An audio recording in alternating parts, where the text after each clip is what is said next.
നമ്മൾ സാധാരണ എവിടെയെങ്കിലും ചെല്ലുമ്പോൾ ഡോറ് പെട്ടെന്ന് ഓപ്പൺ ചെയ്ത് കഴിഞ്ഞാൽ ഡോറിന്റെ എഡ്ജൊക്കെ തട്ടിയിട്ട് ഒന്നെങ്കിൽ അടുത്തിരിക്കുന്ന കാറോ അല്ലെങ്കിൽ നമ്മുടെ കാറിന്റെ ഡോറിന്റെ എഡ്ജൊക്കെ പോകാതിരിക്കാനായിട്ട് ഉള്ള സംവിധാനമാണ് ഇത്. ഓൺലൈനായിട്ട് മേടിച്ചാണ് ഇത്. കാർ എഡ്ജ് പ്രൊട്ടക്ടർ എന്നാണ് പറയുന്നത്.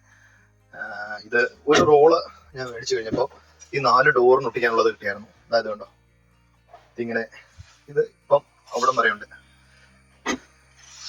ഇത് 2 സൈഡിലുള്ളത് നമുക്ക് കിട്ടും. 2 സൈഡിലുള്ളത് ഇത് കണ്ടോ, ഈ ഒരു സൈഡിൽ ഇതിങ്ങനെ ഇവിടം വരെയുള്ളത്, ഫ്രണ്ടിൽ ഇത് ഇങ്ങനെ ഇവിടം വരെയുള്ളത്. ഞാൻ തുറന്ന് കാണിച്ചത് ഇത് ചുമ്മാ ജസ്റ്റ് പ്ലഗ് ആൻഡ് പ്ലേ പോലെ ഒരു സംവിധാനമാണ്. നമ്മൾ ഓപ്പൺ ചെയ്യാൻ ആവശ്യത്തിന് ലെങ്ത് കട്ട് ചെയ്യുക, എന്നിട്ട് ഇത് ഇങ്ങനെ ഫിറ്റ് ചെയ്യാന്നുള്ളത്. ഇത് കുഴപ്പമില്ല. നമ്മൾ ഇത് ആദ്യം കുറച്ച് ബ്രൈറ്റ് ആയിരിക്കും, പിന്നെ നമ്മുടെ വണ്ടിയുടെ കളറുമായിട്ട് അങ്ങ് ബ്ലെൻഡ് ആയിക്കോളും. എവിടെയെങ്കിലും പെട്ടെന്ന് ഡോർ ആക്സിഡന്റലി ടച്ച് ആയി കഴിഞ്ഞാൽ നമ്മുടെ ഡോറിന്റെ എഡ്ജ് പ്രൊട്ടക്ട് ചെയ്യാനും, ഇപ്പം വേറെ വണ്ടിയിലാണ് ചെന്ന് തട്ടുന്നതെങ്കിൽ ആ വണ്ടിക്ക് ഡാമേജ് ഉണ്ടായിരിക്കാനുള്ള സംവിധാനമാണ്.